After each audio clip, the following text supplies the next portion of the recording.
Okay. नमस्कार विद्यार्थी मित्रांनो. मेंटॉरिंग आणि राज्यसेवा पूर्वनंतर जो काही गॅप आहे आता राज्यसेवा मुख्यपर्यंतचा, तर या 4 महिन्याचा गॅप आणि त्यातलं मेंटॉरिंग याच्याविषयी आज आपण चर्चा करणार आहोत. अ, या न्यू पॅटर्नला मेंटॉरशिप खूप जास्त महत्त्वाचे आहे हे ध्यानात आम्हाला आधीच आलं होतं आणि त्याच्यासाठी आम्ही गेली कित्येक महिने याच्यावर काम करत होतो आणि त्याच्यासाठीचा हा प्रोग्राम सुरू करण्याची ही योग्य वेळ होय असं आम्ही आता समजतोय. तर या मेंटरशिप प्रोग्रामचं एक इंट्रोडक्शन 2 मिनिटात मी तुमच्याबरोबर देणार आहे आणि त्याच्यानंतर प्रॉपर आजच्या लेक्चरला आपण आज सुरुवात करणार आहोत. अ, ही जी काही संकल्पना आहे त्या संकल्पनेच्या मागे आपलं राज्यसेवेचा नवीन पॅटर्न नक्कीच आहे. राज्यसेवा पूर्व आत्ताच परवा झालेली आहे आणि त्याचं मुख्यचं कॅलेंडर पण आपल्याकडे आत्ता अवेलेबल आहे. तर साधारणतः 29 मार्च 2026ला वर्णनात्मक किंवा डिस्क्रिप्टिव्ह पॅटर्नची ही पहिली मुख्य परीक्षा होणार आहे. आजपासनं 29 मार्च असं आपण कॅलेंडर इमॅजिन केला आता समजा, तर असं जाणवतं आपल्याला की 4 महिने आपल्या हातात आहेत. या 4 महिन्यामध्ये तयारी करताना एक मार्गदर्शक म्हणून आपल्याकडे सिलेबस आहे. UPSCच्या अनेक प्रश्नपत्रिका आहेत. UPSCचे वेगवेगळे तज्ज्ञ आहेत. UPSC क्रॅक झालेले विविध आपलेच मित्र आणि अ, आपण ज्यांच्याकडनं मार्गदर्शन घेतो असे ॲस्पिरंट्स आहेत. सगळ्यात महत्त्वाचं म्हणजे एक प्रश्नपत्रिका आहे, ज्या प्रश्नपत्रिकेच्या काही 2-3 प्रश्नांनी मी आजचं हे इंट्रोडक्शन सुरू करणार आहे. नवीन पॅटर्नमध्ये नवीन पॅटर्न जाहीर झाल्यानंतर त्या पॅटर्ननुसार राज्यसेवा अ, कृषी राज्यसेवाची मुख्य एक प्रश्नपत्रिका आपल्याकडे आता अवेलेबल आहे, जी आता 2024मध्ये पार पडलेली. त्याची एक प्रश्नपत्रिका आपण जर एक त्याचा ठोकताळा बघितला तर आपल्याला थोडा अंदाज येऊ शकतो की नेमक्या प्रश्न काय विचारले जाण्याची शक्यता असू शकते. आता हे सगळं अंदाजच बांधायचं आपल्याला. ही प्रश्नपत्रिका आपण जर शोधली तर त्याच्यातले 2-4 प्रश्न तुमच्याबरोबर थोडेसे शेअर करतो. Discuss the important factors affecting crop production. ठीक आहे. नंतर म्हणजे आपल्या ओळखीचे किंवा ओळखीचे नसलेले असे काही प्रश्न आहेत बघा. Enlist major soil types observed in Maharashtra and discuss in details about characteristics of black cotton soil.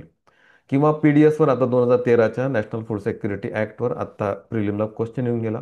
मेन्सला काय क्वेश्चन विचारलाय बघा. Enlist and explain salient features of public distribution system as per the provisions of national food security act 2013. किंवा what is protein energy malnutrition. किंवा एक असे काही प्रश्न विचारले होते की डिफाईन फॉलोइंग टर्म्स. मिटिगेशन म्हणजे काय, व्हलनरॅबिलिटी म्हणजे काय, इकॉलॉजी म्हणजे काय, GDP म्हणजे काय, gross domestic product, carbon credit म्हणजे काय, define credit, give classification of credit and explain all in details. म्हणजे नवीन पॅटर्न आहे म्हणून त्याला खूप घाबरून जाण्याची पण गरज नाहीये, पण खूप गाफील राहण्याची पण आवश्यकता नाहीये. याचा मध्य साधून नेमकं या विषयाचं काय मार्गदर्शन घेता येईल आणि बरोबर त्या चौकटीत कसा अभ्यास करता येईल या उद्देशाने आज आपण आजच्या लेक्चरला भेटलेलो आहोत. आपल्याकडे 4 महिने आहेत. 16 नोव्हेंबर म्हणजे उद्याच्या तारखेला जर आपण हा सगळा प्रोग्राम सुरू करणार असू तर साधारणतः 15 मार्चपर्यंत आपल्याला तो संपवायचा आहे असं आपण इमॅजिन करूया की 29 मार्च 2026ला आपली नवीन पॅटर्नची राज्यसेवा मुख्य सुरू होणार आहे म्हणजे परीक्षा सुरू होणार आहे. म्हणजे 16 तारखेपासून पुढच्या 15 मार्चपर्यंत आपल्या हातात आता 4 महिने आहेत. या 4 महिन्यामध्ये आपल्या या अभ्यासाचं नियोजन कसं असलं पाहिजे या उद्देशाने आज आपण भेटलेलो आहोत. हे करत असताना आम्हाला ज्या अडचणी जाणवत होत्या आणि ज्याच्यापासून आम्ही कित्येक महिने काम करत होतो त्याच्यातनं आम्हाला काही सोल्युशन्स सापडलेले आहेत आणि या सोल्युशन्सच्या आधारे आम्ही काही विकली प्लॅन जे GSचे असतील आणि GSला लागून आता SAचे पण असतील आणि ऑप्शनलवर आपण आत्ता काम करत नाहीये पण ऑप्शनलचं एक ठोकताळा देणारं असं पण गायडन्स आम्ही तुमच्याबरोबर शेअर करणार आहोत. तर वीक 1, 2, 3, 4 वीक 14 पर्यंत काय स्ट्रॅटेजी असली पाहिजे. आता स्लाईडवर जे दिसतंय ती स्ट्रॅटेजी नाहीये. मी तुम्हाला काही सॅम्पल्स फक्त दाखवते की या 4 महिन्याच्या वेगवेगळ्या वीक्समध्ये काय स्ट्रॅटेजी आपली असणार आहे. डेली स्ट्रॅटेजी काय असणार आहे. तर आम्ही तुम्हाला ही स्ट्रॅटेजी शेअर करणार आहोत रोज. रोज आम्ही तुम्हाला एक टॉपिक सांगणार आहोत. त्या टॉपिकचा तुम्हाला सोर्स पण सांगणार आहोत. त्या टॉपिक तुम्ही त्या दिवशी करायचं आहे. त्याच्यावर आन्सर रायटिंग पण करायची, त्याची रोज प्रॅक्टिस करायची आहे. तर GS 1, 2, 3, 4 आणि SA यांची मांडणी कशी करू आपण, त्याचं आपल्याला इनपुट आउटपुट रेशो खूप चांगला का कसा मिळेल याचं डिस्कशन आजच्या लेक्चरमध्ये आपण करणार आहे. उद्यापासून आपल्याला हा सगळा प्रोग्राम रन करायचा आहे. म्हणजे डेली अक्षरशः 16 मार्च 15 मार्चपर्यंत आपण हे सगळं रन करणार आहोत. तर आज आपल्यासोबत आकाश कदम सर आहेत. मी शुभम सरांना विनंती करतो की त्यांनी सरांचं इंट्रोडक्शन द्यावं आणि आकाश कदम सर मग आपल्या लेक्चरला आज सुरुवात करतील. Shubham sir. Yes sir. Akash Kadam सरांनी इंडियन फॉरेस्ट सर्व्हिसमध्ये 2023च्या एक्झाममध्ये ऑल इंडिया रँक 76 मिळवले आहे. सरांचं विशेष कौतुक म्हणजे सरांनी फर्स्ट अटेम्प्टला UPSC सिव्हिल सर्व्हिसचा इंटरव्ह्यूला सर क्वालिफाईड झाले होते आणि इंटरव्ह्यू पण सरांनी दिलेला होता. सरांना तिसऱ्या अटेम्प्टमध्ये इंडियन फॉरेस्ट सर्व्हिसेस IFS ही पोस्ट मिळाली. सध्या सरांचे Indira Gandhi national forest academy Dehradun Uttarakhand येथे ट्रेनिंग सुरू आहे. तर शॉर्ट बट स्वीट इंट्रोडक्शन करून सरांना मी रिक्वेस्ट करतो की सरांनी विद्यार्थ्यांना मार्गदर्शन करावे. थँक्यू.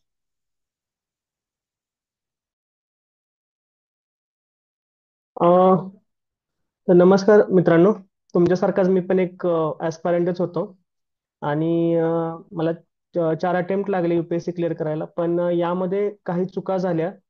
त्या चुका तुमच्या होऊ नयेत, कारण 2-3 अटेम्प्ट तर मला ह्यासाठीच गेले की एक्झाम काय असते, मेन्स काय असते समजण्यासाठी.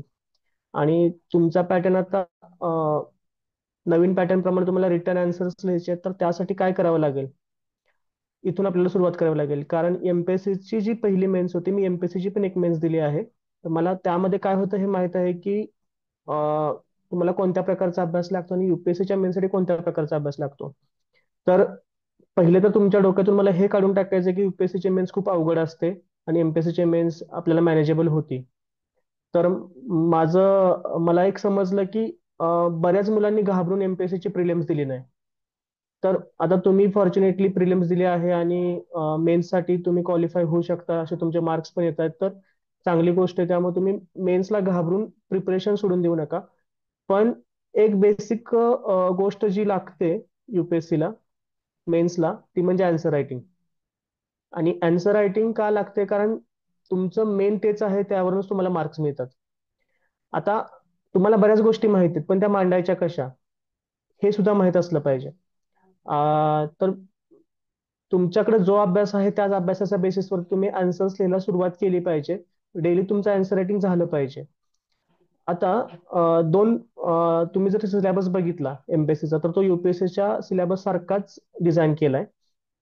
आणि थोडंसं अनालिसिस केल्यानंतर समजतं की काही टॉपिक हे कम्प्लिटली नवीन आहेत, जे तुमच्या प्रिलिम्सला नव्हते. फॉर एक्झाम्पल, तुम्ही GS1 घेतला तर GS1 मध्ये सोसायटी हा टॉपिक ऍड केलाय. जॉग्राफी आणि हिस्ट्री हे तुम्हाला प्रिलिम्सला असतं, पण सोसायटी हा पार्ट आहे की जो प्रिलिम्सला एवढा अभ्यासामध्ये येत नाही. GS2 घेतला तर GS2चं broad classification polity, international relations आणि सोशल जस्टिस ह्या 3 पार्टमध्ये होतं. तर त्यातले सोशल जस्टिस आणि इंटरनॅशनल रिलेशन हे दोन जे टॉपिक आहेत ते तुमच्या प्रिलिम्सला नसतात. GS3चा मॅक्सिमम पोर्शन हा प्रिलिम्सच्या अभ्यासामध्ये येत नाही. तर ऍग्रिकल्चर तुमच्या प्रिलिम्सला असतं, पण जे टॉपिक्स सिलेबसमध्ये दिलेत ते टॉपिक्स तुमच्या प्रिलिम्सला सगळेच नाही आहेत. म्हणजे सप्लाय चेन मॅनेजमेंट असेल ऍग्रिकल्चरची, तर ह्या ज्या गोष्टी आहेत ह्या तुम्हाला नवीन आहेत. सिक्युरिटीचा पार्ट आहे GS3 मध्ये, त्यानंतर एन्व्हायरमेंटचा पार्ट आहे. तर ह्या गोष्टी तुम्हाला नवीन नवीन अभ्यास करायला लागणार. आणि जो GS4 आहे हा कम्प्लिटली नवीन आहे, इथिक्सचा पेपर. तर हे काही गोष्टी आहेत की ह्या तुम्हाला एक्स्ट्रा अभ्यास कराव्या लागणार आहेत अपार्ट फ्रॉम युअर प्रिलिमचा सिलेबस. आणि ऑप्शनल पेपर्स, ऑप्शनल पेपर तुम्हाला डेली ऑप्शनलचा अभ्यास करावा लागणार आहे. आतापर्यंत तुम्ही किती अभ्यास केलाय, काय केलाय, त्या बेसिसवर तुम्हाला तुमचं शेड्यूल बनवावं लागेल. कारण प्रत्येकाची आत्ताची लेवल ही वेगळी असू शकते. काही काही जणांचा ऑप्शनल ऑलरेडी प्रिपेअर असेल, काही जणांचा ऑप्शनल अजून स्टार्ट करायचा असेल. तर प्रत्येकाची लेवल वेगळी, तर त्यानुसार तुम्हाला टाइम डिवोट करावा लागेल. एसेचा जो पेपर असतो, तर 250 मार्काचा एसेचा पेपर आहे. त्यामध्ये तुम्हाला 2 एसे लिहायचे आहेत. 8 एसे असतात, 8 मधले 2 एसे सिलेक्ट करायचे आणि ते लिहायचे. तर जनरली UPSCचा ट्रेंड असा होता की सोशल जस्टिस वरती एक एसे येतो, जनरल स्टडीजच्या बेसिसवरती एक एसे येतो, म्हणजे फॉर एक्झाम्पल हिस्ट्रीवरती एखादा येईल किंवा जॉग्राफीवरती एखादा येईल. आणि रिसेंट इयर्समध्ये फिलॉसॉफिकल एसेज UPSC मध्ये येत होते मागच्या 4-5 वर्षापासून. तर philosophical essay was the shock for the UPSC aspirant when it came first time came in the question paper. कारण प्रत्येक फिलॉसॉफिकल स्टेटमेंटचं इंटरप्रिटेशन वेगळं निघतं आणि एक्झामिनरचं इंटरप्रिटेशन काय असतं हे आपण सांगू शकत नाही. सो बेसिकली तुम्ही युपीएससीचा एसएचा पेपर घेतला तर तुम्ही घाबरून जाल की हे काय विचारलं, ह्याचा अर्थ काय असतो नक्की. तर ते घाबरून न जाता एसएला काय करायचं ह्याच्यावरती आपण वेगळं डिस्कस करूया. सध्या जीएस साठी काय करू शकतो आपण, जसं सरांनी प्लॅन बनवलाय त्या प्लॅन प्रमाणेच आपण फॉलोअप घ्यायचा आहे की 4 महिने आहेत आपल्याकडे, तर 4 महिन्यामध्ये सिलेबस कसा कव्हर करता येईल. हा पण त्या दिवशीचा जो सिलेबस आहे, फॉर एक्झाम्पल तुम्हाला एका टॉपिकसाठी 2 दिवस दिलेत, तर तुम्ही 2 दिवस तेवढाच टॉपिक करताय आणि तुम्ही ऑप्शनलचा काहीच अभ्यास नाही केला. असं नाही, असं होता कामा नाही. तुम्हाला ऑप्शनलला डेली टाइम द्यायचाच आहे. अपार्ट फ्रॉम तो टाइम तुम्हाला जीएस करायचा आहे. बिकॉज युपीएससीचं जर तुम्ही बघितलं तर मार्किंग सिस्टीम मध्ये एस ए, इथिक्स, त्यानंतर जीएस 2 म्हणजे पॉलिटी, आय आर आणि सोशल जस्टिस, जीएस 2 चा पेपर, जीएस 4 चा पेपर इथिक्सचा, एस ए आणि ऑप्शनल, हे जे पेपर आहेत युपीएससी मध्ये राहतो विषय जीएस 1 चा आणि जीएस 3 चा. जीएस 1 आणि जीएस 3 असे टॉपिक आहेत की जे सगळ्यांनाच उत्तर येत असतात त्याची. त्यामध्ये हिस्ट्री आहे, जॉग्राफी आहे, इकॉनॉमी आहे. तर त्या ठिकाणी प्रॉब्लेम काय येतो की तुम्ही खूप भारी लिहिलं तर तुम्ही असं होतं की मार्क का आले नाही. कारण तिथं रिलेटिव्ह ग्रेडिंग आहे. ज्यावेळी रिटर्न क्वेश्चन असतात तेव्हा रिलेटिव्ह ग्रेडिंग सुरू होतं. म्हणजे तुमच्यापेक्षा दुसऱ्या पोराने किती पेपर चांगला लिहिला आहे याच्यावरती तुमचे मार्क ठरतात की तुम्हाला किती मार्क्स मिळणार आहेत. सो तुम्हाला अशा एरियाजवरती फोकस करायचे की जिथं बाकी मुलं फोकस करणार नाहीत. फॉर एक्झाम्पल, तुमचे जे प्रिलिम्सचे टॉपिक आहेत ते तुम्ही थोडे मागे ठेवा अभ्यास करण्यासाठी. जसं तुमचे हिस्ट्री आहे, जॉग्राफी आहे, हे जे विषय आहेत हे तुमच्या प्रिलिमला झालेत. इन केस तुम्हाला वेळ कमी मिळाला तर तुम्ही कमी वेळेमध्ये त्याचा मेन्सचा अभ्यास पूर्ण करू शकता. पण जर तुमचा इंटरनॅशनल रिलेशन, सिक्युरिटी, एन्व्हायरमेंट किंवा ऍग्रिकल्चर हे जर विषय राहिले अभ्यास करायचे तर तुम्ही नाही करू शकत ते. तर त्यामुळं तुम्ही जेव्हा अभ्यास कराल त्यावेळेस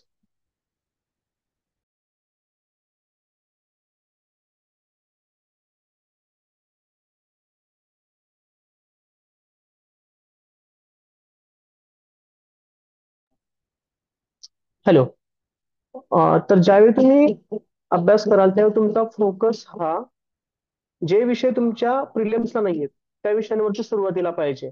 कारण तुमचे पहिले 2 महिने तर त्याच विषयांवरती फोकस ठेवा की जे विषय तुमच्यासाठी नवीन आहेत. जसं इथिक्सचा पेपर असेल जीएस 4 चा, तर जीएस 4 चा सिलेबस वाईज कव्हरेज आणि जीएस 4 झाल्यानंतर तुमचं जे जीएस 2 चा असेल ज्यामध्ये सोशल जस्टिस आहे आणि इंटरनॅशनल रिलेशन आहे, तर हे 2 टॉपिक तुम्हाला पहिले कव्हर करावे लागतील. फॉर एक्झाम्पल, जीएस 1 चे सोसायटी आणि जीएस 2 चं सोशल जस्टिस, त्यामध्ये बऱ्यापैकी सिलेबस हा ओव्हरलॅप होतो.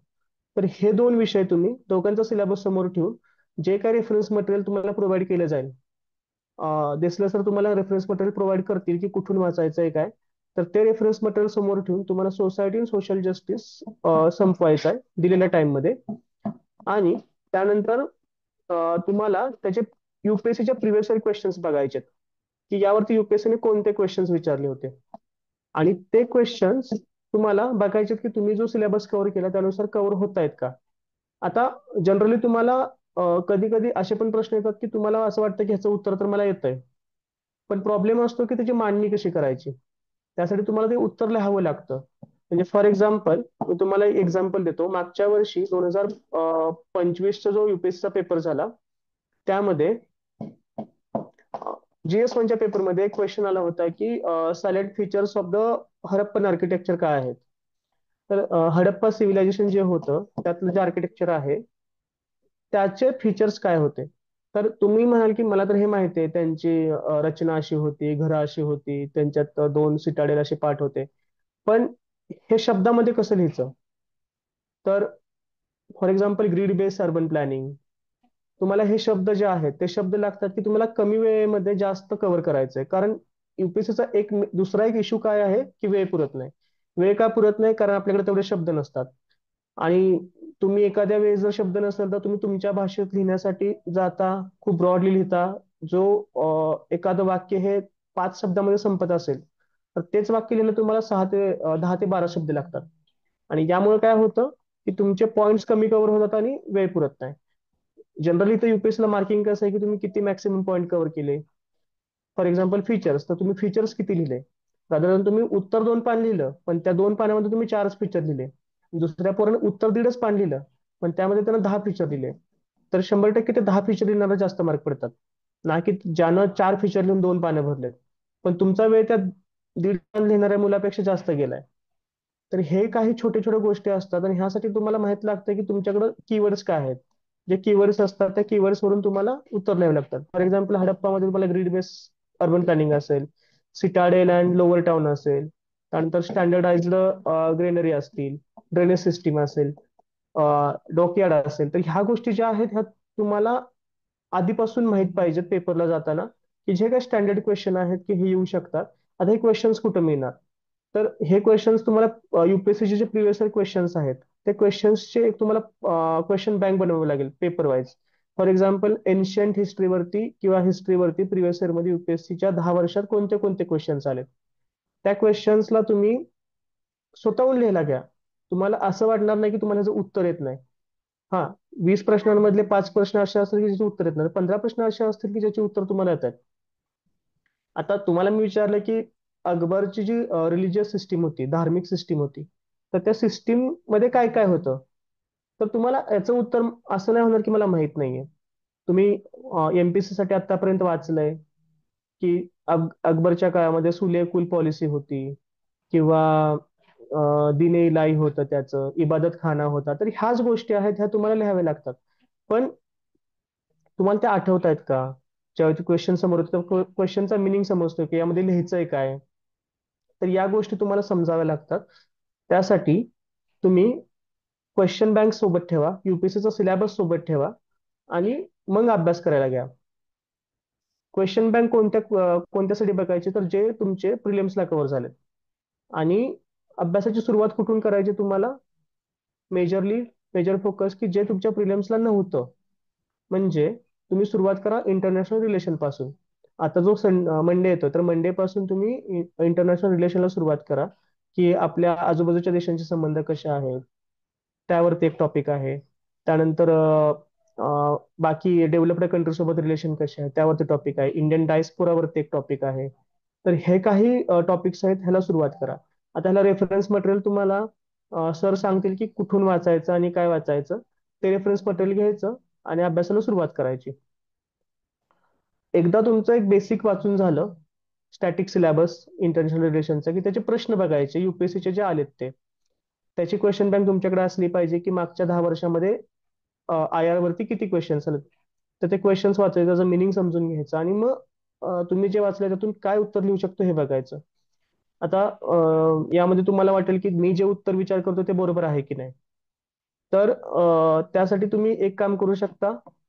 युपीएससीचे जे टॉपर्स आहेत त्यांचे प्रिव्हियस त्यांचे जे क्वेश्चन पेपर्स आहेत, आन्सर शीट्स ते अवेलेबल आहेत. विजन आय एस वरती अवेलेबल आहेत, इन्साइट आय एस वरती अवेलेबल आहेत. तर ते आन्सर शीट डाउनलोड करायचे आणि सिंपल एक वे असतो की स्वतःला चेक कसं करायचं. आता प्रिव्हियस इयर क्वेश्चन्सचे तर आन्सर्स तुम्हाला माहित नाहीत काय आहेत, टॉपर्सने काय लिहिले असतील. तर त्याला एक सोल्युशन काय आहे, तुम्ही इनसाइटचे पेपर डाउनलोड करा, टॉपर्सने लिहिलेले. त्यातला फक्त क्वेश्चन घ्यायचा आणि त्या क्वेश्चनचं आन्सर स्वतः लिहायचं पहिलं, की याचा आन्सर मी काय लिहिलं असतं. आणि मग ते टॉपरनं जे उत्तर लिहिलंय ते वाचायचं की टॉपरनं काय लिहिलंय आणि मी कुठं कमी पडलो यामध्ये, की मला काय सुचलं नाही, किंवा मी माझी भाषा कुठं चुकली, की मी असं लिहिलं पाहिजे होतं किंवा असं लिहिलं. आता तुम्हाला ह्यामध्ये कधी कधी प्रॉब्लेम येईल की मी मराठी मीडियमचा आहे, मी मराठीमध्ये उत्तर लिहिणार आहे. ते क्वेश्चन्स इंग्लिशमध्ये आहेत. तुम्ही चॅट जीपीटी या प्लॅटफॉर्मचा पुरेपूर वापर करू शकता. ह्या केसमध्ये तुम्ही ते क्वेश्चन्स टाका, ते क्वेश्चन्स मराठीमध्ये कन्वर्ट करून घ्या, ट्रान्सलेट करून घ्या, मग वाचा. क्वेश्चन्स जे आहेत युपीएससीचे आलेले ते हिंदीमध्ये पण असतात. हिंदी समजत नसेल तर त्या इंग्लिश क्वेश्चन्सला मराठीमध्ये कन्वर्ट करून घ्या आणि मग लिहा उत्तर. अशा प्रकारे तुम्ही युपीएससीचा सिलेबस कव्हर करू शकता. दुसरी गोष्ट, तुम्हाला 2 ते 2.5 महिन्यामध्ये जे काही नवीन टॉपिक्स आहेत, जे प्रिलिम्सला नव्हते पण मेन्सला आहेत, त्या टॉपिकचा मेजॉरिटी सिलेबस तुम्हाला कव्हर करायचे पुढच्या 2 महिन्यामध्ये. पॅरलली तुमचा ऑप्शनल चालू पाहिजे. ऑप्शनल तुमचा पुढच्या 3 महिन्यामध्ये काही करून कव्हर झाला पाहिजे, विथ तुमचे टेस्ट सिरीज वगैरे ह्या सुरू असल्या पाहिजेत त्याच्या. आणि सोबत शेवटचा जो महिना राहतो, 4था महिना, त्यामध्ये तुम्हाला रिव्हिजन आणि आन्सर रायटिंग ह्यावरती मेजॉरिटी फोकस दिला पाहिजे. कारण जेव्हा तुम्ही वाचायला घेता तेव्हा तुमचा रायटिंगकडे जास्त फोकस जात नाही. स्टील तुम्हाला रोज एक तरी कमीत कमी आन्सर लिहायचं हे डोक्यात ठेवायचं. आता ह्यामध्ये मेजर प्रॉब्लेम काय येतो, की मी आधी वाचून घेतो मग उत्तर लिहितो. आणि 90% केसमध्ये हेच होत आलंय आमच्यासोबत जे होते, की शेवटी वेळच राहत नाही आन्सर रायटिंगला. मग आज नको उद्या लिहीन, मग उद्या पण तेच होतं की नको आज नको परवा लिहीन, किंवा आज लिहिलं तर मग उद्याचं राहून जातं, परवाचं राहून जातं. तर त्या केस नाहीच झाल्या पाहिजेत. यासाठी तुम्ही एक गोष्ट करू शकता, की सुरुवातच करायची आन्सर रायटिंग. आता तुम्ही म्हणाल की मी काय वाचलंच नाही, मला काय येणार आहे. तर तुम्ही आज जे वाचलंय त्याचं आन्सर रायटिंग उद्या सकाळी अभ्यासाला बसायच्या वेळी पहिलं आन्सर रायटिंग करून घ्यायचं. आणि मग दुसऱ्या दिवशीचं जे काय रिडिंग आहे ते रिडिंग करायला घ्यायचं. त्याने एक एन्शुर होईल की तुमचं आन्सर 100% लिहिलं जाईल. उत्तर काय लिहितो हे महत्वाचं नाहीये, की माझं चुकीचं आहे की बरोबर आहे. हे गोष्टी मॅटर नाहीत करत. आता इंग्लिश मिडियमसाठी, इंग्लिशमधून जे मुलं पेपर देणार त्यांच्यासाठी काही प्लॅटफॉर्म्स पण आहेत, की जे तुम्हाला आन्सर्स चेक करून देतात. त्यामध्ये काही टॉपर्स असतात, की तुम्ही तुमचे उत्तर अपलोड करा, ते तुम्हाला इव्हॅल्युएशन करून देतील. आता मराठी मीडियमसाठी मी सरांना एक रिक्वेस्ट करेन, की सरांनी काही आन्सर चेकिंगसाठी प्लॅटफॉर्म्स आहेत, तसे मराठी मुलं वगैरे असतात त्यांच्याकडून ते चेक होऊ शकतात. ज्यांनी मेन्स दिल्यात, 3 किंवा 4 वेळा मेन्स दिल्यात, ते मुलं चेक करू शकतात मराठीमधून जे उत्तर लिहिले जातात ते. तसं आपण एक प्लॅटफॉर्म सुरू करू शकतो.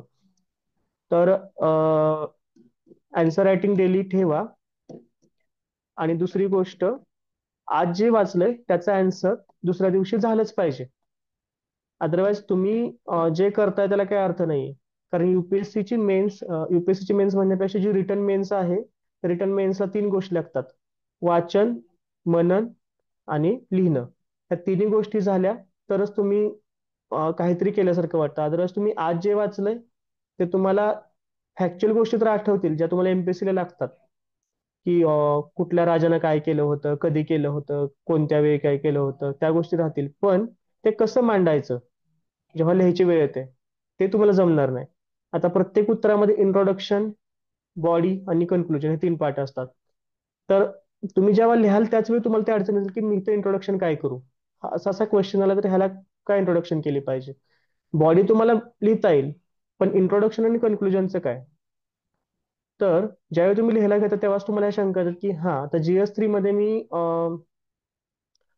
ऍग्रिकल्चर वरती लिहितोय उत्तर, फॉर एक्झाम्पल. तर त्यावेळी कन्क्लुजन लिहिताना मला समजत नाही की मी काय लिहावं. तर नॅशनल ऍग्रिकल्चर पॉलिसीमध्ये काय दिलं होतं, 2006ची जी पॉलिसी आहे, किंवा एसडीजी जे आहे, तर एसडीजी बदला कुठला तुम्ही गोल टाकू शकता का, की ह्या ह्या स्टेप्स घेतल्या तर एसडीजीचा हा हा गोल अचीव्ह करायला फायदा होईल. तर ह्या गोष्टींवरती डोक्यात तेव्हाच फिरतात जेव्हा तुम्ही आन्सर लिहिता, जेव्हा तुम्हाला अडचण येते की मी इथं काय लिहिलं पाहिजे. अदरवाईज तुम्ही फक्त ह्या प्रश्नाचं उत्तर हे आहे, हे आहे, मग तुम्ही बॉडी डिस्कस करता बेसिकली, की बॉडीमध्ये हे लिहिन. पण तुम्ही त्यावेळी इंट्रोडक्शन कन्क्लुजन नाही डिस्कस करत आहे. तर डेली एक आन्सर लिहा सध्या. शेवटच्या महिन्यामध्ये मॅक्सिमम आन्सर रायटिंग करा. त्याच्या आधी जेवढा सिलेबस कम्प्लीट करता येईल तेवढा कम्प्लीट करा. आणि दुसरं एक, की युपीएससीला सब्जेक्ट वाईज कुठल्या सब्जेक्ट वरती किती मार्काचं आलंय ह्यानुसार तुमच्या प्रायोरिटी ठरवा अभ्यासाच्या. फॉर एक्झाम्पल, सिक्युरिटी वरती तुम्हाला 60 ते 70 मार्काचं येतं युपीएससीला. So it should be your priority for the syllabus, completion of the syllabus. Although it is listed in the last part of the syllabus in the GS3, but you can't keep it as the last part of your preparation because it is a major part on which the UPSC is asking question. So तुम्ही सुरुवात करताना security पासून करा. Second, तुम्ही agriculture द्या, त्यावरती पण 60-70 मार्काचे प्रश्न येत आहेत दरवर्षी. नंतर तुम्ही नंतर तुम्ही ह्याला जाऊ शकता, एन्व्हायरमेंटला जाऊ शकता, किंवा इकॉनॉमी कव्हर करा मग एन्व्हायरमेंटला जावा, कारण एन्व्हायरमेंटला वेळ जास्त प्रश्न येत नाही. सायन्स टेकला प्रश्न येतात, पण सायन्स टेकचे प्रश्न खूप व्हास्ट येतात, की तुम्हाला कधी कधी तुमच्या सिलेबसच्या आउटसाइड प्रश्न येतील. जस्ट लाईक करंट अफेअर्स मधून काहीतरी विचारलं. आता फॉर एक्झाम्पल आम्हाला विचारलं होतं की जो AQI आहे इंडियाचा, तर ते AQIचं आणि ग्लोबल जो एअर क्वालिटी इंडेक्स आहे याच्यामध्ये काय रिलेशन आहे. इंडियाचा जो स्टँडर्ड्स आहेत, एअर क्वालिटी स्टँडर्ड्स आहेत, ते मीट करतात का ग्लोबल स्टँडर्ड्सला. सो बेसिकली हा क्वेश्चन्स कुठल्या तुमच्या वाचनामध्ये येणार नाही, की ग्लोबल स्टँडर्ड्स काय आहेत प्रत्येक गॅससाठी, PM 2.5 साठी, कार्बन मोनॉक्साईड साठी, आणि इंडियाचे स्टँडर्ड्स काय आहेत, मग किती मायक्रोग्राम अलाउड आहे, आणि ते ग्लोबलला किती अलाउड आहे, मग इंडियामध्ये कुठला पॅटर्न बसतो. तर या टाईपचे क्वेश्चन्स काय येतात, की जे तुम्ही नाही अटेम्प्ट करू शकत. तर तुम्हाला हा पॅटर्न कळायला पाहिजे की तुमच्या हातात काय आहे, तो पार्ट पहिला कव्हर करायचा. आणि मग तुम्ही जो पार्ट असा आहे की जो वेग विचारला जातोय, ज्यावरती तुम्ही जास्त अभ्यास करून गेला तरी बेनिफिट कमी आहे, तर तो पार्ट तुम्ही नंतर ठेवायचा. हे तुम्हाला कधी येईल, जेव्हा तुमच्याकडे प्रॉपर क्वेश्चन बँक राहील UPSCच्या क्वेश्चन्सची, की प्रत्येक टॉपिक वरती काय आलंय. आता मी आय थिंक फॉरेस्टची मेन्स रिटर्न झाली मागच्या वर्षी, तर मी त्याचा पण पेपर पाहिला. तर खूप सिम्पल पेपर होता. तुम्ही जर UPSCचा फॉरेस्टचा पेपर पाहिला आणि MPSCचा पाहिला, तर फॉरेस्टचा पेपर सिम्पल होता. बट अगेन तेच आहे की त्यांनी सिलेबस ओव्हरऑल तोच घेतला होता, की जो पॅटर्न आहे की कोणत्या टॉपिक वरती किती प्रश्न विचारायचे, हे मोर ऑर लेस सेम होतं MPSCच्या फॉरेस्टच्या एक्झामला पण. So you can imagine that UPSCच्या पॅटर्न वरतीच प्रश्न येतील, फक्त थोडे सिम्पलर साईडला येतील. सो ते अनालिसिस तुम्ही प्रॉपर ठेवा आणि त्यानुसार तुमचा प्लॅन करा अभ्यासाचा, की कुठले टॉपिक कधी कव्हर करायचे. तर मी सरांशी बोलताना म्हणले की सर त्यांना IR पहिले कव्हर करू द्या, मग सोशल जस्टिस आणि सोसायटी कव्हर करू द्या. कारण IR वरती मेजॉरिटी प्रश्न येत आहेत, आणि प्रश्न असे येतात की ज्याची उत्तरं तुम्ही जर अभ्यास केला तर लिहू शकता शार्प शुअर. तर ज्याचे मार्क तुम्हाला मिळणार आहेत ते तुम्ही लिहिलं पाहिजे, आणि जर तुम्ही वाचून नाही गेला तर तुम्हाला काहीच लिहिता येणार नाही. हा पण एक त्याचा तोटा आहे IRचा. वाचलं तर नाही येणार. पण तेच तुमचे पॉलिटीचे क्वेश्चन आहेत, ज्युडिशरीचे क्वेश्चन आहेत, पार्लिमेंटचे क्वेश्चन आहेत, ते तुम्ही त्याचा सिलेबस तुम्हाला 50% दिसेल तुमच्या सिलेबसमध्ये बघितलं तर. क्वेश्चन्स पण असतील, पण क्वेश्चन असे असतील की जे तुम्ही वाचून जरी नाही गेला तर तुमच्या प्रिलियमच्या रेसिड्युअल नॉलेजवर तुम्ही लिहू शकता. रादर तुम्ही पूर्णच क्वेश्चन सोडून देण्यापेक्षा, जे आयरला असतील किंवा हे असतील की तुमचा अभ्यास नाही झाला त्यामुळे तुम्ही लिहिलाच नाही क्वेश्चन, तुम्ही इकडं पॉलिटिक्सचे काही क्वेश्चन्सला काही क्वेश्चन तुमचे जरी मिस आउट झाले आणि तुम्ही तिथं तुमच्या रेसिड्युअल नॉलेजवरती लिहून आला, तर ते बेटर पडेल. Because you are attempting all questions rather than leaving 5 questions in the exam. त्यामुळं तो थोडा कॉस्ट बेनिफिट अनालिसिस करून मग तुम्हाला अभ्यास करावा लागेल. कारण वेळ कमी, 4 महिनेच वेळ आहे आपल्याकडे, 1 वर्ष नाही की तुम्ही सगळंच कव्हर करताय. हा, आता काही लोकांची ही लेवल असू शकते की त्यांनी खूप आधी प्रिपरेशन सुरू केली, किंवा काही लोकांनी UPSCची प्रिपरेशन करून मग MPSC कडे वळलेत, तर त्यांची केस वेगळी आहे. मी हे कोणत्या केसमध्ये सांगतोय की ज्यांनी आता जस्ट MPSC ऑब्जेक्टिव्ह पॅटर्न मधनं सब्जेक्टिव्ह पॅटर्नला शिफ्ट झालेत, आणि ज्यांचा अभ्यास बऱ्यापैकी नाही झालेला, त्यांना समजत नाही अभ्यास कसा करावा, तर त्यांच्यासाठी हे आहे. ज्यांचा अभ्यास झालाय, त्यांनी प्लॅन केलाय, त्यांचं 50% मेन्सचा सिलेबस कव्हर झालाय, ते मग राहिलेल्या 50% वरती फोकस करून मग परत येऊ शकतात जो झालाय त्या अभ्यासावरती, आणि आन्सर रायटिंगला मॅक्सिमम टाइम देऊ शकतात. पण ज्यांचा अभ्यासच नाही, त्यांनी पहिला सिलेबस कव्हर करावा, त्या सिलेबस कव्हर करत करत डेली आन्सर रायटिंग ठेवावं, आणि शेवटच्या महिन्यामध्ये maximum answer writing, test series यावरती फोकस दिला पाहिजे. तर हे मेन साठी अनालिसिस झालं.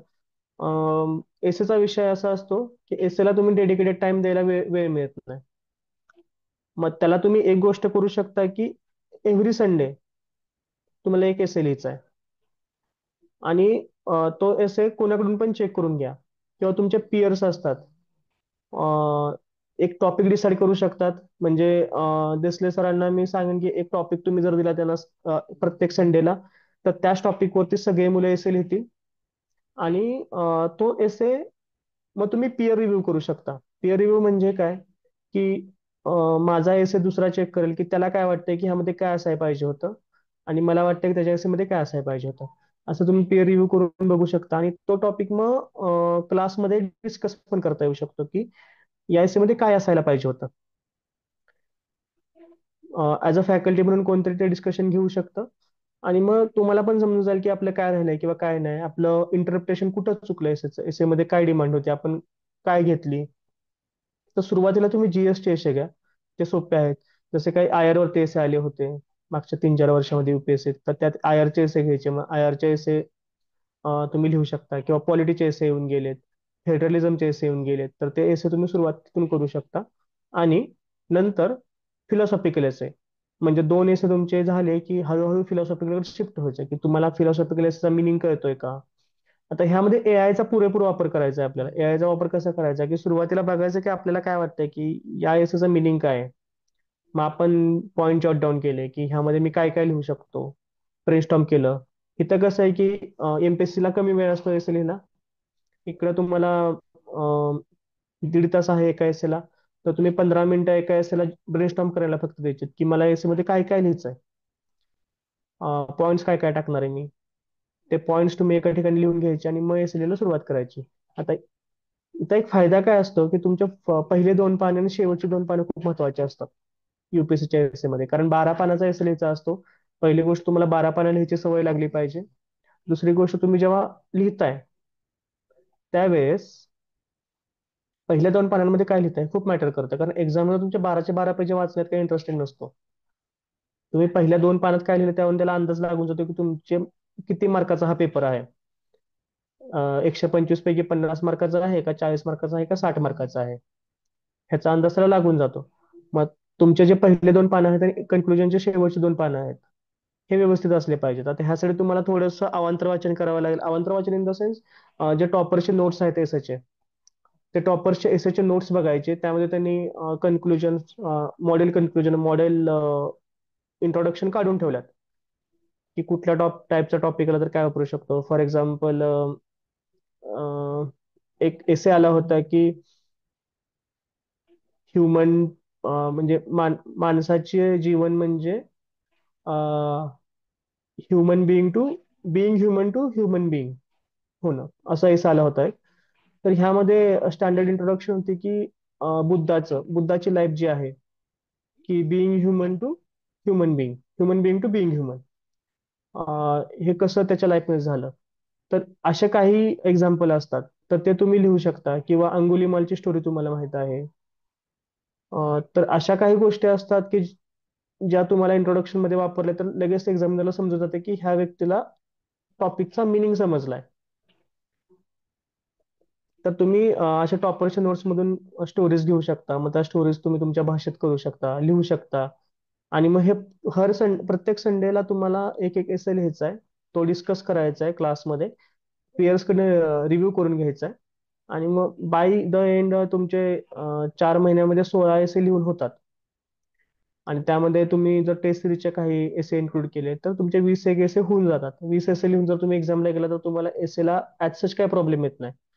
कारण एसे हा असा टॉपिक आहे की ज्याला तुम्ही पर्टिक्युलर 4 दिवस दिले की 4 दिवसात मी एसे करून घेईन, तर तसं नसतं एसेचं.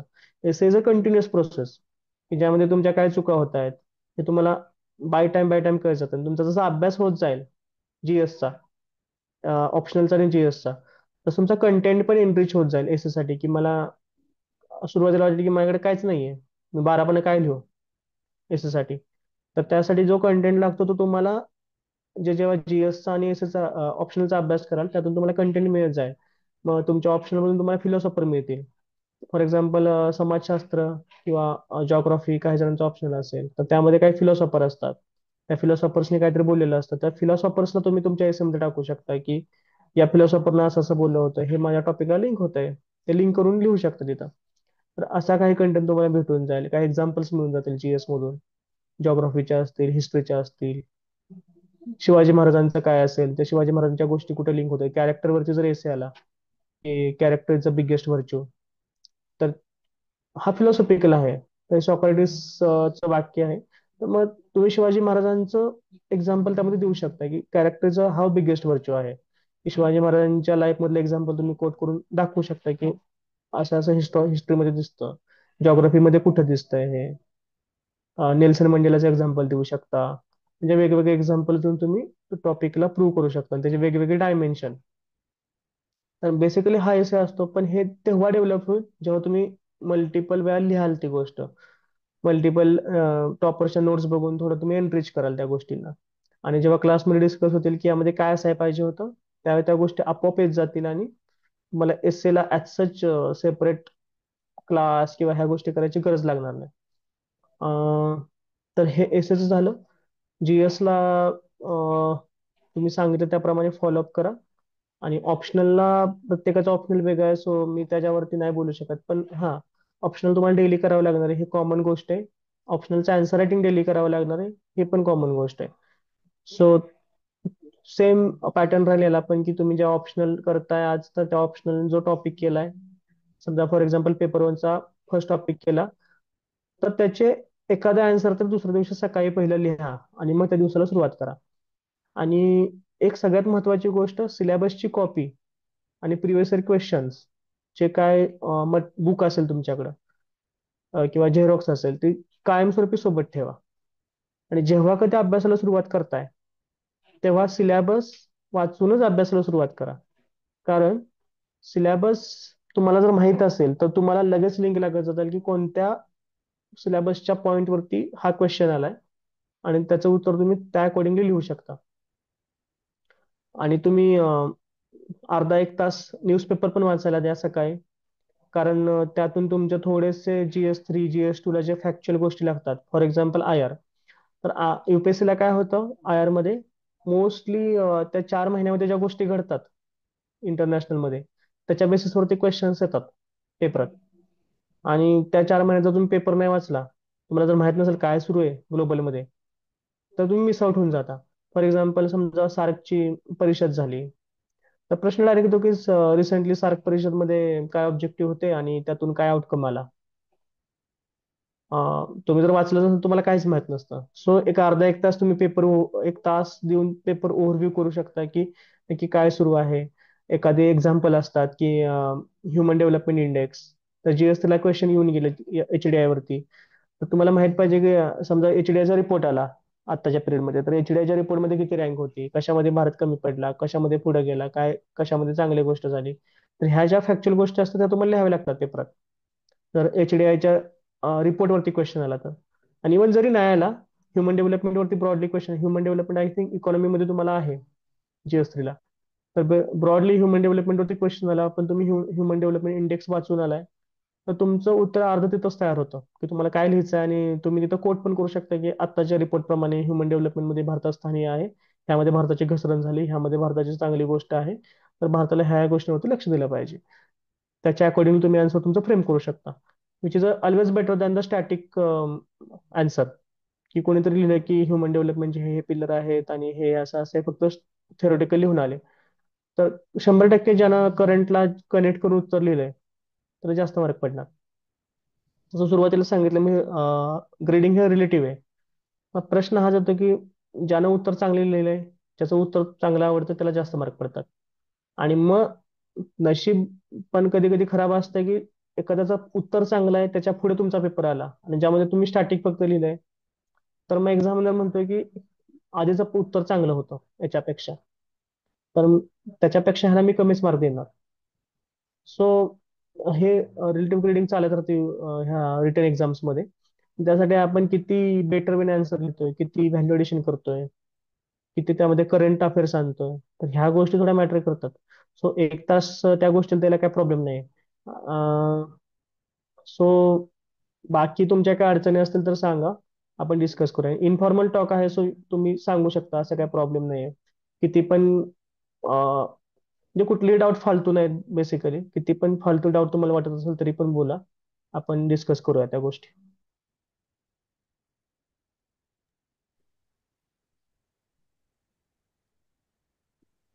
सर म्हटलं वर्क लाईफ बॅलन्स सांभाळत कसं आपण हे केलं फॉलो केलं पाहिजे पूर्ण 4 महिने टाइम टेबल आता आहे. किती वेळ म्हणजे तुम्हाला किती वेळ मिळतो?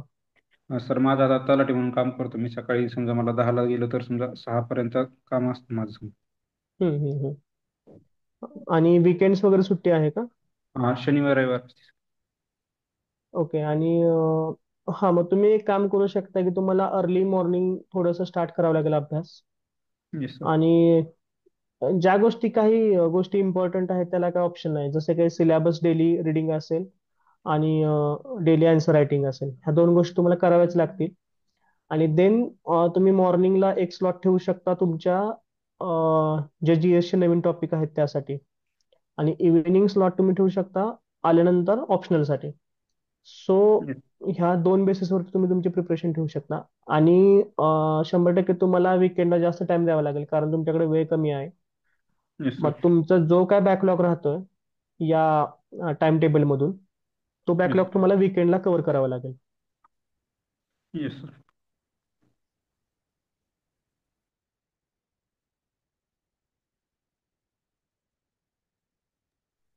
येस प्रतीक, खुशबू, तुम्हाला काय विचारायचं असेल प्लीज. सर. हा हा सर, ते प्रत्येक टॉपिकमध्ये सर सध्या एमपीएससीच्या मेन्सला hmm. With special reference to Maharashtra असं जोडलेलं आहे. मग ते कुठपर्यंत आणि कोण असं म्हणजे किती त्याच्यावर हे करणं आपलं त्याच्यासाठी काय करणं. आता जेवढं मला वाटतं त्याप्रमाणे तुमचे जे हिस्ट्री आहे, जॉग्राफी आहे, ह्या दोन सब्जेक्टला महाराष्ट्राचा रेफरन्स जास्त लागू शकतो. कारण हिस्ट्रीमध्ये तुम्हाला मग ते समाज सुधारकांची हिस्ट्री असेल त्यावरती क्वेश्चन्स विचारू शकतात. आता तुम्हाला काय करायचं, बेसिकली सिलेबस घ्यायचा आहे आणि सिलेबसमध्ये महाराष्ट्र कुठं कुठं येऊ शकतो ते बघायचे. आता art and architecture, art and आर्किटेक्चरमध्ये महाराष्ट्रामध्ये आर्ट अँड आर्किटेक्चर कुठलं कुठलं आहे हे तुम्ही थोडं आयडेंटिफाय करून ठेवायचं.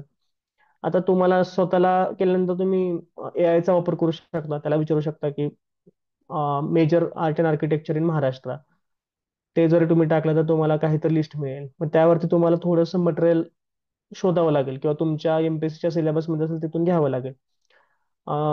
जॉग्राफीमध्ये मग जॉग्राफी ऑफ द महाराष्ट्र काय काय आहे, जो तुम्ही एमपीएससीला वाचत आला, जॉग्राफी ऑफ महाराष्ट्र काय काय आहे, तर त्यामध्ये ज्या रिव्हर्स होत्या, तर तुम्हाला जर ब्रॉड क्वेश्चन आला की जॉग्राफी ऑफ द महाराष्ट्रावरती, मग टेक्टॉनिक जो आपला डेक्कन प्लॅटो आहे, तर डेक्कन प्लॅटोवरती क्वेश्चन आला तर तुम्हाला तो लिहिता आला पाहिजे. तर जी मेजर जॉग्राफी आहे त्या मेजर जॉग्राफीमध्ये महाराष्ट्र जॉग्राफी कुठं कुठं बसते, त्याच्यासाठी तुम्हाला स्पेशलाइज्ड क्वेश्चन्सचे आन्सर्स तयार करून जावे लागतील. डेक्कन प्लॅटोचा असेल, वेस्टर्न घाटचा प्रश्न असेल, तर वेस्टर्न घाट तुमच्या एन्व्हायरमेंटल लिंक होतो जीएस3 मध्ये. तर जीएस3 मध्ये जे माधव गाडगे कमिटी असेल, त्या कमिटीचे रिकमेंडेशन काय होते वेस्टर्न घाटसाठी, तर त्या गोष्टी तुम्हाला थोडंसं सिलेबस बघूनच आयडेंटिफाय होतील की कुठं कुठं तुमचा महाराष्ट्र लिंक होतोय. इकॉनॉमीमध्ये ह्युमन डेव्हलपमेंट इंडेक्स असेल किंवा एसडीजी रँकिंग आले होते आय थिंक स्टेट वाईज, तर महाराष्ट्राची रँकिंग काय आहे त्यात आणि महाराष्ट्र कशात कशात कमी पडलाय, तर या थोड्या गोष्टी तुम्हाला सिलेबस बघून आयडेंटिफाय करून मग त्याला फोकस देऊन थोडंसं वाचावं लागेल, महाराष्ट्र स्पेसिफिक ज्या गोष्टी आहेत त्या. बाकी तुमचे ब्रॉड ब्रॉड लाईनिंग तर तेच राहील, बॉडीमधले जे कीवर्ड्स आहेत तेच राहतील. फक्त तुमचे चेंज कुठे होईल, जे एक्झाम्पल्स तुम्ही टाकताय किंवा रिपोर्ट जे टाकताय, जीएस3 ला जे रिपोर्ट्स टाकणार तुम्ही इकॉनॉमीचे, त्यामध्ये महाराष्ट्र स्पेसिफिक डाटा तुम्हाला माहित पाहिजे. हिस्ट्रीमध्ये तुम्ही जेव्हा लिहिताय तेव्हा महाराष्ट्र स्पेसिफिक एक्झाम्पल्स माहित पाहिजेत. म्हणजे महाराष्ट्रामध्ये कुठल्या केव्ज आहेत किंवा हिस्ट्रीमध्ये बघितलं तर शिल्हार डायनेस्टीचं काय काम आहे, मग त्या ज्या गोष्टी आहेत किंवा पंढरपूरचं जे टेम्पल आहे, ते पंढरपूरच्या टेम्पलचे काय फीचर्स आहेत, ते कुठल्या तर डायनेस्टीनं बिल्ड केलं असेल तर त्या डायनेस्टीवरती क्वेश्चन येऊ शकतो की त्यांचं कॉन्ट्रीब्युशन काय आहे महाराष्ट्राच्या आर्ट अँड आर्किटेक्चरमध्ये. तर अशा टाईपचे क्वेश्चन्स तुम्ही प्रिडिक्ट करू शकता. सर आणि जे आपल्याला एका दिवसामध्ये 2 पेपर कंप्लीट करायचे आहेत, म्हणजे हम्म. ते पेस मेंटेन करून असं म्हणजे आन्सर डिफरेंशिएटर कसं बनवायचं म्हणजे थोडंसं वेगळं ठेवून. हे प्रॉब्लेम काय, हे तर सगळ्यात मेजर प्रॉब्लेम येतो प्रॅक्टिसचा. की तुम्हाला आता तुम्ही उद्या जर उत्तर लिहायला घेतला, आणि सगळ्यात महत्वाची गोष्ट आहे की उत्तर लिहिण्याचा प्रॉपर टाइम काय, ह्याचं उत्तर हेच आहे की उत्तर लिहायचा प्रॉपर टाइम हा आत्ताच आहे, आज आहे, आत्ता लगेच आहे.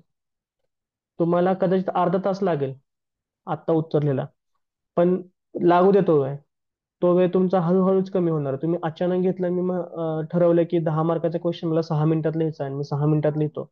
नाही होणार ते. ज्यावेळी तुम्ही डेली लिहाल त्याच वेळी तुमचं ते 6 मिनिटात कव्हर होईल. त्यामध्ये थोडी क्वालिटी पण येईल. तुम्ही जर डायरेक्ट 6 मिनिटात लिहायला गेलं तर क्वालिटी जाईल आणि क्वालिटी आणण्यासाठी गेला तर तुम्हाला अर्धा तास लागेल. तर ह्या दोन्ही पण गोष्टी कव्हर नाहीत होत.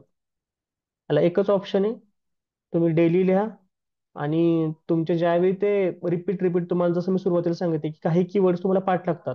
हडप्पा म्हटलं की तुमच्या पुढं आर्किटेक्चरचे 10-12 कीवर्ड्स आलेच पाहिजेत पटापट आणि एक्झाम्पल्स आले पाहिजेत ते कुठं होतं. जसं डॉकयार्ड म्हटलं तर लोथल आलंच पाहिजे. तर या गोष्टी तुमच्या जेव्हा डोक्यात फिट होतात स्पेसिफिक मौर्य आलं तर मौर्याचं आर्किटेक्चर काय होतं, आर्ट काय होतं, तर या गोष्टी जेव्हा येतात तेव्हा तुमचं आन्सर रायटिंग फास्ट होतं आणि क्वालिटी होतं. मग व्हॅल्युएशन हे असतं की तुम्ही हडप्पा घेता तेव्हा त्याची डायग्राम काय काढताय का. मग जे ग्रीड बेस असेल तर ग्रीड बेसला लगेच तुम्ही ग्रीड्स काढल्या पाहिजेत पेपरात पेन शेजारी. जे तुमचे व्हॅल्युएशन पॉईंट असतात की हा याला माहिती आहे ग्रीड बेस म्हणजे काय, हा पाठ करून यायला ग्रीड बेस आहे बाबा तर आहे. आणि काही क्वेश्चन येतील, 5 क्वेश्चन असे असतील की जे फर्स्ट टाइम तुम्ही वाचताय किंवा ज्यावरती तुम्हाला जास्त नॉलेज नाही, मग तेव्हा तुम्ही एक्स्ट्रा टाइम त्याला एक्झाम मध्ये देऊ शकता. की जेव्हा तुम्ही 6 मिनिटं घेऊन चालला तर तुमच्या सगळ्याच क्वेश्चनला 6 मिनिटं नाही देऊ शकत तुम्ही. काही क्वेश्चन म्हणजे 5 मिनिटात पण झाले पाहिजे, 4 मिनिटात पण झाले पाहिजे. ते कुठले ज्याच्यासाठी तुमच्याकडे कंटेंट ऑलरेडी तयार आहे. जसं हडप्पन आलं होतं तर हडप्पासाठी तुम्हाला 4 ते 5 मिनिटाच्या वर नाही तुम्ही वेळ देऊ शकत. कारण तो वेळ तुम्हाला कुठं वापरायचा ज्या क्वेश्चन्स आतापर्यंत नाहीत आलेले आणि ज्यावर तुम्हाला विचार करून उत्तर लिहायचं तुम्हाला 7 ते 8 मिनिटं द्यावी लागतील. तर हे थोडंसं मॅनेजमेंट त्यावेळी करावं लागतं. त्यासाठी ते 15 क्वेश्चन आहेत ते किती तुम्ही लवकर उरकताय जे तुमच्या सिलेबस मधून प्रॉपर आले ज्यासाठी तुम्ही प्रिपेअर आहे, जे प्रिव्हियस क्वेश्चन्सच्या बेसिसवरती आले ते क्वेश्चन्स तुम्ही लवकर कव्हर केले तर तुम्हाला बाकी क्वेश्चन्सला वेळ पुरतो. सो ते होऊन जातं. ही प्रोसेस आहे त्या प्रोसेसला तुम्ही स्टिक राहा, डेली आन्सर रायटिंग करा, व्हॅल्युएशन करत राहा, एकमेकाला तुमचे उत्तर दाखवा, त्या उत्तरामध्ये काय ऍड करायला पाहिजे होतं ते विचारा. फॉर एक्झाम्पल तुम्ही हिस्ट्रीचा उत्तर लिहिलं तर तुमचा स्वतःचा हिस्ट्री ऑप्शनल नसेल तर हिस्ट्री ऑप्शनल कुणाच तरी असेल तर त्याला ते उत्तर पाठवा की मी हे उत्तर लिहिलंय. कारण 100% तुमच्यापेक्षा त्या हिस्ट्री ऑप्शनल नॉलेज जास्त आहे. तर थोडं सांगेल की हा यामध्ये हे अजून पॉईंट टाकू शकतो ते तिथंच नोट डाऊन करा. मग रिव्हिजनच्या वेळी तुमचीच उत्तर स्वतः वाचून जावा की ह्या उत्तरामध्ये हे पॉईंट्स ऍड करायला पाहिजे होते ते मी नव्हते केले. तुम्ही हे जेव्हा 2-3 वेळा वाचून जावाल एक्झामला तेव्हा तो जर प्रश्न आला त्या बेसिसवरती तर त्यामध्ये तुमचे ते व्हॅल्युएशन पॉईंट आणि तुम्ही लिहिलेले पॉईंट हे दोन्ही पॉईंट आपोआप येऊन जातील आणि ते कमी वेळेत पण कव्हर होईल. हा पॅटर्न तुम्ही वापरू शकता. सर माझा असा प्रश्न होता का हम्म. इथिक्ससाठी कसं प्रिपरेशन करायचं आणि त्याचे क्वेश्चन जे असतात ते कसे काय म्हणजे मीट करायचे चांगल्या प्रकारे. इथिक्स कसं आहे, हा कम्प्लिटली नवीन सब्जेक्ट आहे. आता ह्यामध्ये 2 पार्ट आहेत. एक आहे थेअरी पार्ट, दुसरा आहे केस स्टडीचा पार्ट. तर सरांशी माझं बोलणं झालं, सरांनी सांगितलं की एक फॅकल्टी आहे इथिक्ससाठी डेडिकेटेड. तर ते तुम्हाला कंटिन्युअस गायडन्सला राहतील. तुम्हाला काय करायचंय की टॉपिक डिवाइड करायचे की आय थिंक 6 चॅप्टर आहेत इथिक्सचे आणि 7th हे केस स्टडी आहे त्या टॉपिक्सवरती. तर प्रत्येक टॉपिकला कमी जास्त वेळ लागतो. पब्लिक सर्व्हिसेसचा जो टॉपिक आहे तो इम्पॉर्टंट आहे ज्याच्यावरती सिलेबस मोठा आहे. तर तुम्ही एक करा की ते टाइम आणि सिलेबस हे थोडं मॅनेज करून घ्या आणि त्यानुसार एक एक टॉपिक घ्यायचा. त्यासाठी जो काही तुम्हाला रेफरन्स मटेरियल दिलं जाईल ते वाचून घ्यायचं पहिलं. ते वाचून झालं की त्या टॉपिकचे प्रिव्हियस क्वेश्चन्स बघायचे युपीएससीत आलेले आणि त्याचा अर्थ काय वाटतो तुम्हाला काय असू शकतो तो बघून घ्यायचा. त्यावरून तुम्ही उत्तर काय लिहू शकता हे जे पॉईंट जॉट डाऊन करायचे आणि ते पॉईंट जॉट डाऊन केले की तुम्ही चॅट जीपीटी किंवा जेमिनी असे प्लॅटफॉर्म वापरायचे आणि त्यावरती तोच क्वेश्चन परत टाकायचा. ते काय उत्तर देते बघायचं. त्याचे एक्झाम्पल्स पण घ्यायचे आणि ते सगळे ज्या गोष्टी आहेत त्या तुमच्या एका ठिकाणी आल्या पाहिजेत. एका ठिकाणी कधी येतील, तुम्ही एक काय करायचं क्वेश्चन लिहायचा, क्वेश्चनचा आन्सर लिहून काढायचं इथिक्सचं जेव्हा तुम्ही वाचून झाल्यानंतर आणि नंतर चॅट जीपीटीवरून किंवा बाकी प्लॅटफॉर्मवरून जे माहिती मिळते तिथे ती लिहून ठेवायची आणि शेवटी तुम्ही जेव्हा रिव्हिजन करता तेव्हा ते सगळे पॉईंट एकदा वाचायचे. ह्याच्यामधून प्रत्येक टॉपिकला करणार तेव्हा तुमचा आपोआप एक सोर्स ऑफ मटेरियल तयार होईल ज्यामध्ये तुमच्या जो रेफरन्स मटेरियल दिलं त्यातले पॉईंट असतील, जे तुम्ही आन्सर दिले त्यातले पॉईंट असतील, आणि तुम्ही ज्यामध्ये व्हॅल्यू ॲडिशन केले, एक्झाम्पल्स ऍड केले, ते पण पॉईंट असतील. हे जेव्हा सोर्स मटेरियल तयार होईल तेव्हा ते सोर्स मटेरियल कम्प्लिटली एकदा वाचायचं, रिव्हिजन करायचं, आणि मग तुम्ही एक्झामला जाऊ शकता डायरेक्टली. आणि केस स्टडीचा सेकंड जो पार्ट आहे, केस स्टडीला तुम्ही तुमचं हे जेव्हा पहिला पार्ट तयार होईल तेव्हा तुम्ही केस स्टडी वाचायच्या. म्हणजे तुम्ही पॅरलली केस स्टडी कधी घ्यायच्या, जेव्हा तुमचे दोन तरी कमीत कमी चॅप्टर झालेत वाचून, तुम्हाला बेसिक इथिक्सची अंडरस्टँडिंग आली, त्यावेळी तुम्ही केस स्टडी वाचायची, त्या केस स्टडीचं उत्तर काय लिहू शकतो हे बघायचं, आणि त्याप्रमाणे अटेम्प्ट करायचा. आणि सर क्वेश्चनची जी डिमांड असते ती कशी म्हणजे समजून घ्यायची का क्वेश्चन मध्ये आपल्याला आन्सर कसं द्यायचं? जसं की काही जण म्हणतात का कीवर्ड हे खूप इम्पॉर्टंट असतात आणि कीवर्ड्स नुसार क्वेश्चनचं आन्सर ठरतं. तर मग ते कसं अंडरस्टँड करायचं? आता हे 7 ते 8 कीवर्ड्स असतात, म्हणजे क्वेश्चन्सचे कीवर्ड म्हणतोय मी. अनालाइज असेल, डिस्कस असेल, डू यू थिंक असेल. तर यासाठी तुम्ही एक बेसिक व्हिजन का कोणाचा तरी व्हिडिओ आहे तो बघू शकता, की कीवर्डचा मिनिंग काय असतो. तो एकदा तुम्हाला माहित झाला तर ठीक आहे. पण बेसिकली जास्त ते क्वेश्चन्सच्या कीवर्ड्सचा जास्त टेन्शन नका घेऊ, कारण उत्तर प्रत्येकाचं मोर ऑरलेस सेमच असतं. आणि जरी त्यांनी विचारलं नसेल तरी तुम्ही जनरली म्हणतात की अनालाइज म्हणजे तुम्हाला पॉझिटिव्ह पण लिहायचं, निगेटिव्ह पण लिहायचं, निगेटिव्हला जास्त वेटेज द्यायचंय. हे असं क्लिअर कट डिमार्केशन नका ठेवू. क्वेश्चन टू क्वेश्चन्स व्हॅरी होतात त्या गोष्टी. क्वेश्चन जर पॉझिटिव्ह अँगलने विचारला असेल तर तुम्ही त्यात जास्त निगेटिव्ह नाही लिहू शकत, जरी अनालाइज असेल तरी. पण क्वेश्चन निगेटिव्ह अँगल असेल आणि डिस्कस जरी असेल तर तुम्हाला निगेटिव्ह पॉईंट जास्त लिहावे लागतात. सो म्हणजे थोडंसं ते अं, काय म्हणतात, स्ट्रिक्ट सेपरेशन नका ठेवू की ह्या क्वेश्चन मध्ये असंच लिहायचं किंवा त्या क्वेश्चन मध्ये तसंच लिहायचंय. रादर क्वेश्चन काय विचारला त्या क्वेश्चन नुसार त्यामध्ये काय आलं पाहिजे यावर तो थोडा विचार करा.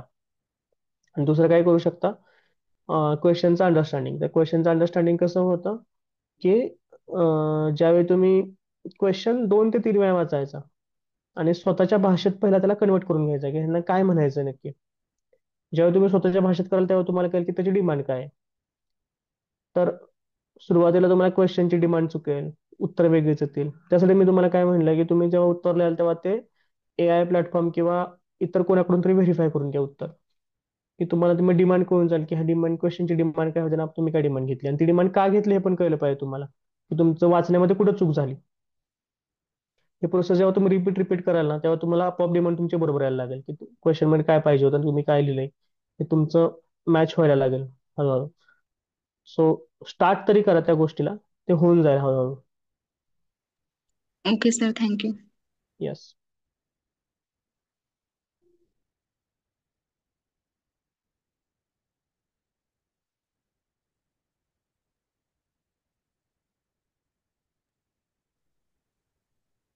सर, या कॉमन शंका ज्या आहेत तर त्याच्यामध्ये तुम्ही नेमकं बरोबर ते हेरलेलं, आणि मला जे मुद्दे आवडले आहेत ते मी तुमच्या बरोबर शेअर करतो. तर येस. वाचन, मनन आणि लेखन ते मला एकदमच प्रॉपर. आतापर्यंत आपण वाचन करत होतो आणि ते ते फॅक्ट्स लक्षात ठेवून ठेवून ठेवून प्रिलिमसाठी, आणि 10-12 वर्ष जर प्रिलिम्स आणि मेन्स सगळी जर MCQ बेस्ड होते तर फॅक्ट्स गोळाच करायच्या, हेच काम चाललेलं होतं. आता पहिल्यांदा मनन आणि लेखन याच्यावर थोडंसं काम आम्ही करणार आहे, म्हणजे सगळं पूर्ण येस. महाराष्ट्रात करणार आहे राज्यसेवेच्या निमित्ताने. तरी मला खूप छान आवडलं. आणि सरांनी जे आपल्याला सांगितलं आता की GS आणि ऑप्शनल या तिघांची बरोबर स्ट्रॅटेजी काय असायला पाहिजे, त्याचं कॉम्बिनेशन एक्झॅक्टली काय असायला पाहिजे, तर सरांनी आपल्याला एकदम परफेक्टली सांगितलेलं आहे. सर, खूप धन्यवाद तुमचं. आपण हे जे काही प्रोग्राम आता राबवतोय याच्यामध्ये सगळ्यात मेन पिलर तर तुम्ही असणार आहेत, आणि विद्यार्थ्यांना या शंका येत राहणार आहेत. तर मी मी फॅसिलिटेटर म्हणून काम करणार आहे विद्यार्थ्यांच्या शंका तुमच्यापर्यंत, आणि तुमचं गायडन्स विद्यार्थ्यांपर्यंत पोहोचवण्याचं आपण हे सगळं काम करूया. शुभम सर, तुम्हाला काही बोलायचं असेल तर एंड करू शकता तुम्ही. बाकी मला जे मी सगळे नोट्स काढून ठेवले आहेत छान, आणि मला पुढच्या लेक्चरमध्ये आता ते परत समअप करता येईल, किंवा येस. म्हणजे मेन बॅट्समनच्या आधी ते आधी जे पहिले 2-4 बॉल असतात ते मला खेळता येतील आता तुमच्या गायडन्सने. Thank you sir. जेव्हा हां, आणि जेव्हा मेन मॅच असेल तेव्हा तर नक्कीच तुम्ही आमच्या सोबत आहात. शुभम सर. Yes sir.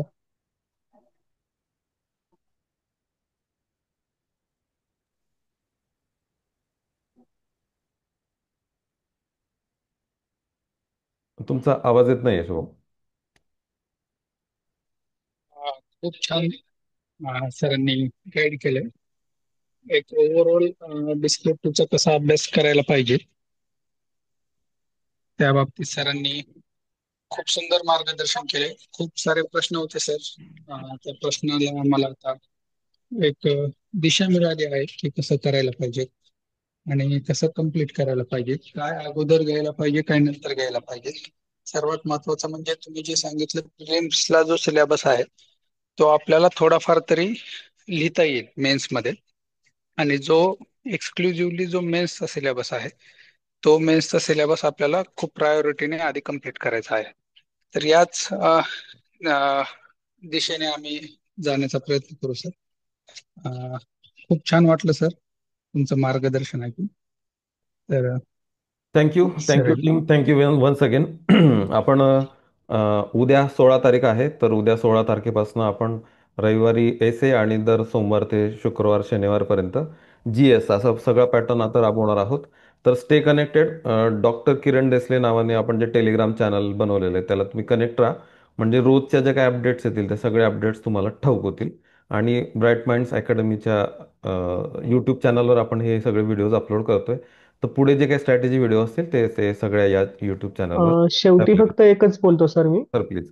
की ऍस्पायरंटला पॅटर्नला घाबरून जाऊ नका. महत्वाचं की हा नवीन रिटर्न पॅटर्न आहे आणि ह्यामध्ये उत्तर लिहिता येतील का नाही किंवा काय होईल.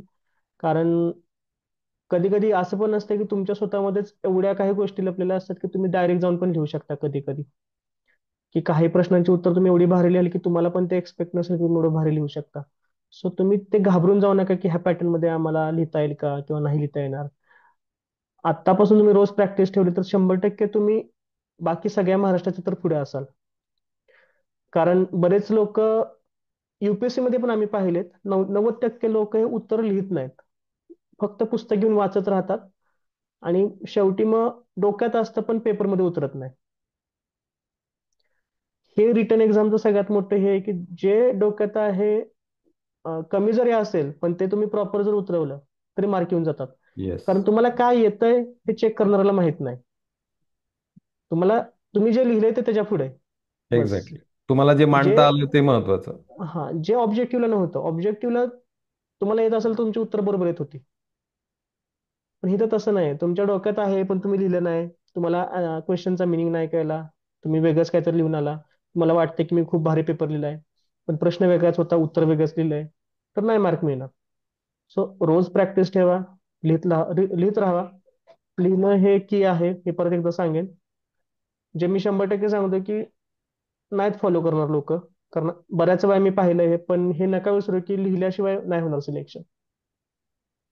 ओके. तर यस, तेवढं मी सांगतो आणि थांबतो. Thank you. Thank you so much sir, thank you so much. Yes.